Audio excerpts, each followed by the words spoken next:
Assalamualaikum warahmatullahi wabarakatuh. Alhamdulillah, bersama-sama Ustazah Farida di dalam kelas Nahwu Al-Arabi. Apa khabar murid-murid? Ustazah berharap dan berdoa agar semuanya berada di dalam keadaan sihat walafiat. Sebelum kita mulakan kelas, mari bersama-sama kita membaca doa mula belajar.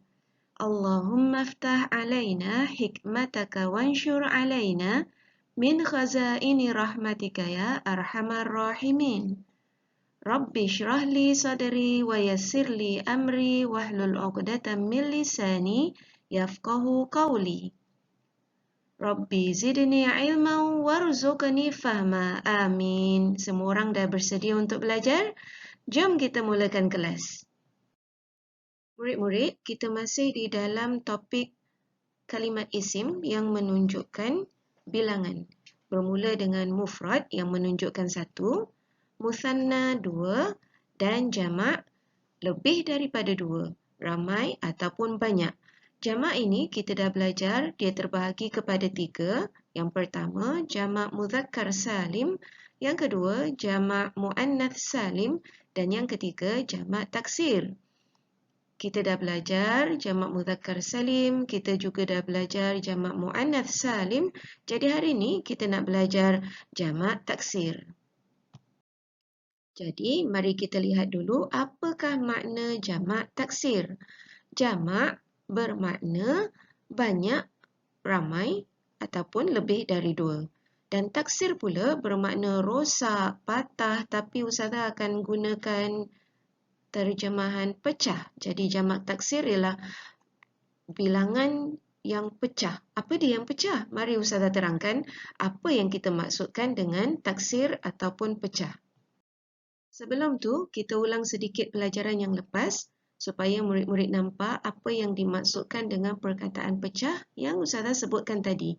Ini ialah susunan bagi jamak muzakkar salim bermula dari bentuk asal. Okay, bentuk asal mestilah dia dalam bentuk mufrad. So kalau Ustazah kata bentuk asal, dia akan balik semula kepada mufrad. Jadi tengok baik-baik contoh kalimat. Bermula daripada mufrad dan bunyinya kita dapati bunyi dan bentuknya tidak banyak berubah daripada mufrad ke musanna ke jamak, dia sama juga. Dia tak akan banyak berubahnya. Mula daripada mufrad mim sin lam mim, kemudian pergi ke musanna pun kita akan jumpa mim sin lam mim, cuma ada tambahan alif nun menunjukkan dia dua. Dan di sini pun nanti ada sama juga mim sin lam mim, cuma ada tambahan yang menunjukkan dia jamak. Bunyinya sama, muslimun, nampak ni, dia terpaksalah jadi ma kan sebab nak tambah muslimani. Kemudian muslimuna, muslim. Dia tak berubah. Begitu juga dengan jamak muannats salim, dia tak akan berubah daripada bentuk mufrad. Kita lihat kepada contoh yang ada ni, mesti mula daripada sabiratun, kemudian dia akan jadi sabiratani, dan jamak muannats salim sabiratun. Asal dia sabiratun, sad, alif, ba, ra, dan ta. Huruf yang sama kita akan temukan di dalam musanna dalam susunan yang sama. Sabira. Nampak tun? Dia jadi ta sebab nak bersambung dengan alif dan nun yang menunjukkan dua. Sama murid-murid sebutannya sabira. Sabira. Okay, ada tun. Ni ada ta. Kemudian pada jamak muannats salim, tetap juga kita akan jumpa sabira. Yang tun ni dia akan jadi ta ta'nits sebab dia jamak muannats salim. Ringkasnya, bentuk dan bunyinya tidak lari daripada bentuk yang asal. So, perhatikan baik. Jamak taksir murid-murid, dia terpecah. Dia tak sama dengan jamak muzakkar salim ataupun jamak muannats salim, dia terpecah dari bentuk asal. Mari kita tengok. Mula daripada mufrad, kitabun, ini contoh. Kemudian musanna, kitabani, sampai di sini bentuknya masih ikut kaedah yang asal. Tetapi mari kita lihat jamak bagi kitabun, kutubun.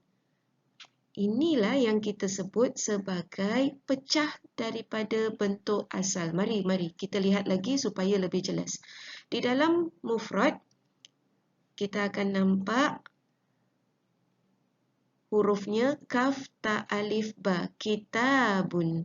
Kemudian pada musanna, kita akan lihat kaf, ta, alif, ba. Sama, kita bun ni dia akan jadi ba sebab nak bersambung dengan alif dan nun yang menunjukkan dua.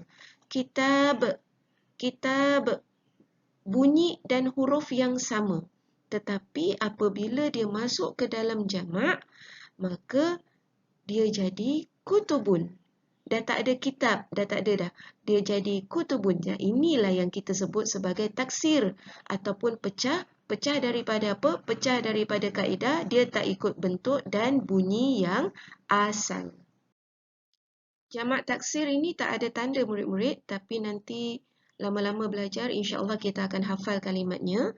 Jadi kita lihat kalimat, kalau tidak ada tanda jamak muzakkar salim atau jamak muannats salim, maknanya kalimat tersebut adalah jamak taksir. Kita ulang semula yang tadi. Kitabun, kitabani, kutubun. Ulang semula. Kitabun, kutubun. Okay. Dia tak ikut kepada bentuk ataupun bunyi yang asal. Kita lihat kepada contoh yang lain. Babun, babun pintu. Babani, dua pintu. Kalau banyak pintu, dia tak jadi babuna atau babatun.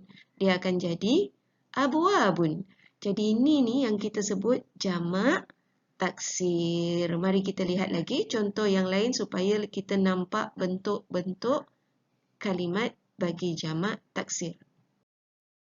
Kirtasun, satu kertas. Kirtasani, dua kertas. Kalau banyak, qaratisu. Baitun, baitani, buyutun. Apa makna baitun? Baitun ialah rumah. Baitani, dua rumah. Buyutun, rumah-rumah. Tilmidun, tilmidani, talamidhu. Tilmidun murid, tilmidani murid, dua orang murid. Talamidhu murid-murid. Jadi murid-murid, inilah contoh-contoh bagi jamak taksir. Apa makna dia?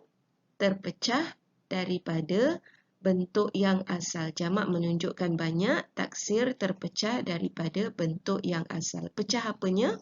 Pecah bentuk huruf dan bunyi. Jadi murid-murid, kita ulang sedikit tanda-tanda untuk mengenal jamak. Jamak muzakkar salim, tandanya ada 4 tanda yang kita dah pelajari. Kemudian bagi jamak muannats salim, tandanya paling mudah, iaitu alif ta di hujung. Dan bagi jamak taksir, tidak ada tanda, syaratnya kita kenalah banyak membaca. Jadi ini ialah latihan yang ada di dalam buku murid-murid. Muka surat 12 kita akan buat dia bersama-sama. Arahannya ialah akmilil jadwal ati bil mufradi awil muthanna awil jama'. Maknanya lengkapkan jadual berikut dengan kata mufrad, muthanna ataupun jama'. Diberikan di sini mufrad bermula di sini di dalam buku mufrad 1, muthanna 2 dan jama' menunjukkan banyak. Jadi dia suruh kita isi. Dia dah letakkan di sini contohnya muslimani. Mufrad kalimatnya apa, jamak kalimatnya apa. Jadi kita lihat di sebelah sini Ustazah dah sediakan pilihan jawapan. Kita mula daripada yang paling atas, muslimuna. Lihat kepada huruf. Di mana yang ada mim, sin, lam, mim? Di mana dia? Ada di sini. Jom mari kita lihat bersama-sama. Muslimuna tempatnya mestilah di tempat jamak sebab ada tanda jamak. Mim di hadapan, waw nun di hujung. Kita lihat pula yang kedua. Yang ini ni, muhandisatun. Kita cari ruang yang ada sama huruf seperti dia. Yang mana satu, yang mana ada di sini. Jadi, nak letak di mufrad atau di jamak? Lihat kepada kalimat ni, ada tanda jamak tak? Kalau tak ada, maka mari kita letakkan tempat yang betul, iaitu di tempat mufrad. Lihat kepada kalimat yang ini pula, darsa ni, cari yang sama huruf dengan dia ada di sini. Darsani, darsa, dalrosin, dalrosin kita jumpa. Jadi mana tempatnya? Ada alif dan nun menunjukkan musanna. Jadi tuliskan dia di tempat musanna. Manakala yang ni, yang tadi kita belajar juga contoh, muslimun mestilah di tempat muslimun di tempat mufrad, dan yang terakhir ada tanda jamak iaitu alif dan ta di hujung, kita letakkan di sini. Hurufnya mesti sama. Kalimatnya pun tidak banyak berbeza. Nampak ni? Muhandisatun, muhandisatani, muhandisatun. Jadi ini ialah latihan di dalam muka surat 12. Latihan 3 ini pun masih di dalam muka surat 12. Arahannya ialah Ainil kalimat allati tahtahal khattun fil jumalil atiyah hasba naw'iha. Tentukan perkataan yang bergaris mengikut jenis pada ayat-ayat berikut. Maksudnya begini, lihat kepada soalan, dia dah berikan garisan. Jadi murid-murid tak perlu nak baca dari awal sampai akhir. Tengok kalimat yang pada garisan ni sahaja. Kemudian tentukan dia ni mufrad ke, musanna ataupun jamak. Dan di sini pilihan jawapan yang ada. Mufrad, musanna atau jamak. Gariskan dia. Mari kita lihat. Al-awladu ini merupakan bentuk jamak. Ustazah beritahu awal-awal. Jamak. Kalau satu, waladun. Okay. Yang kedua, yang ini mesti murid-murid tahu. Al-mu'minuna. Ada tanda apa? Mim di hadapan, waw nun di hujung. Bentuk jamak. Pandai semua orang. Alhamdulillah. Baik, yang ini sambungannya terdapat di dalam muka surat 13. Sama arahan seperti tadi. Lihat kepada kalimat yang digariskan. Kemudian tentukan dia kalimat mufrad atau musanna ataupun jamak. Jom kita lihat bersama-sama. Nombor 3, masjidani, alif dan nun. Masjidani menunjukkan apa? Musanna. Pandai, alhamdulillah, betul. Kemudian yang keempat, kaukabun. Kaukabun kalimat ada bentuk musanna ke? Tak ada. Ada bentuk jamak pun tidak ada. Dia ialah mufrad, menunjukkan satu. Nombor 5, al-qamusu. Jamak, musanna ataupun mufrad. Dia mufrad. Dan yang keenam, al-insan.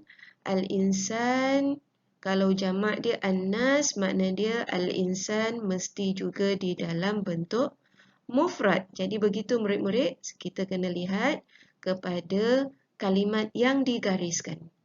Soalan yang ketujuh, lihat kepada yang digariskan ini, kalimat yang bergaris ada alif dan ta. Semua orang tahu bentuk apa? Ya, betul, bentuk jamak. Tengok nombor 8, bintani. Ada alif dan nun. Bentuk apa? Pandai semua orang, Masya Allah, musanna. Dan nombor 9, tabibatun. Yang ini semua orang tahu. Tabibah, mufrad. Very good, alhamdulillah. Kemudian yang ke-10, kutubun. Tadi kita dah belajar kutubun bentuk apa? Bentuk jamak. Masya Allah, pandai semua orang. Alhamdulillah. Alhamdulillah, selesai sudah pelajaran kita untuk hari ini. Ustazah harap semua murid-murid Ustazah dapat faham pelajaran jamak taksir yang kita pelajari. Dan insya-Allah kita akan bertemu lagi pada masa yang akan datang. Sebelum berpisah, mari bersama-sama kita membaca tasbih kafarah. Subhanakallahumma wa bihamdika asyhadu an la ilaha illa anta astaghfiruka wa atubu ilaik. Jaga diri semua orang, jaga kesihatan dan jangan lupa mengaji. Assalamualaikum warahmatullahi wabarakatuh. Bye.